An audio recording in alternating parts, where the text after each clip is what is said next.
பெண்களாகிய நம்ம எல்லாருக்குள்ளேயும் இப்படி ஒரு கான்வர்சேஷன் கண்டிப்பாக நடந்திருக்கும். இன்னைக்கு நான் அந்த கான்வர்சேஷனை சத்தமாக இல்லை வெளிப்படையாக பேச போகிறேன். வாங்க பார்க்கலாம். 30 வயசு ஆயிடுச்சு. இப்போலாம் நான் ரொம்ப டயர்டாக ஃபீல் பண்ணுறேன். ஆனால் நான் சோம்பேறிலாம் இல்லை. கரெக்டு தான், நீ சோம்பேறி இல்லை, அது வீக்னஸும் இல்லை, அதான் பயாலஜி. ஒரு பொண்ணோட உடம்புல கண்ணுக்கு தெரியாத சுமைகள் நிறைய இருக்குது. Constant multi tasking, hormonal shift, emotional labour, இப்படி நிறைய. ஆனால் நான் ஏன் ரெஸ்ட் எடுத்தால் கில்ட்டியாக ஃபீல் பண்ணுறேன்?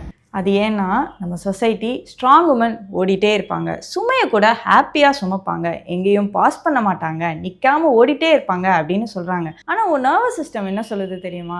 நீ ரெஸ்ட் எடுத்தால் மட்டும்தான் ரீசெட் ஆக முடியும், எனக்கும் டவுன் டைம் தேவைப்படுது அப்படின்னு சொல்லுது. நான் எல்லாரையும் பார்த்துக்கிறேன், கேர் பண்ணுறேன், வீடு, குழந்தை, ரெஸ்பான்சிபிலிட்டிஸ் எல்லாத்தையும் ஹேண்டில் பண்ணுறேன். ஆனால் என்னை யார் பார்த்துப்பா? யார் பார்த்துக்கலன்னா என்ன, நீ ஒன்று பார்த்துக்கோ. அப்படியா?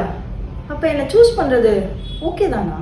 கண்டிப்பாக சரிதான். ஏன்னா ரெகுலேட்டான ஒரு பெண் தான் சயின்டிஃபிக்கலி, இமோஷ்னலி, மென்டலி ரொம்ப பவர்ஃபுல் அப்படின்னு சொல்கிறாங்க. புரிஞ்சுக்கோ. நீ நல்லா தூங்கும் போது மட்டும்தான் உன் ஹார்மோன் பேலன்ஸ் ஆகும். நீ ஸ்லோ டவுன் ஆகும்போது தான் உன் கார்டிசால் ட்ராப் ஆகும். நீ ஓவர் திங்க் பண்ணாமல் இருக்கும்போது தான் உன் பாடி ரிப்பேர் மெக்கானிசமே ஸ்டார்ட் பண்ணும். நீ ரெஸ்ட் இல்லாமல் ஓடணும்னு இங்கே எந்த அவசியமும் இல்லை. நல்லா ரெஸ்ட் எடுத்துகிட்டு இன்னும் ஸ்ட்ராங்காவா உனக்கு தேவையான பாஸை நீ எடுத்துக்கோ. உன் பாடி கண்டிப்பாக ஒன்று ஒரு நாள் தேங்க் பண்ணும். உன் மைண்ட் அதுக்கப்புறம் ரொம்ப சப்போர்ட்டிவாக இருக்கும். உன் ஃப்யூச்சர், அதாவது நான் இங்கே உனக்காக காத்திருக்கேன், நீ போட்ட இந்த எல்லா எஃபர்ட்ஸோட சக்ஸஸை உன் கூட சேர்ந்து செலிப்ரேட் பண்ணுறதுக்காக.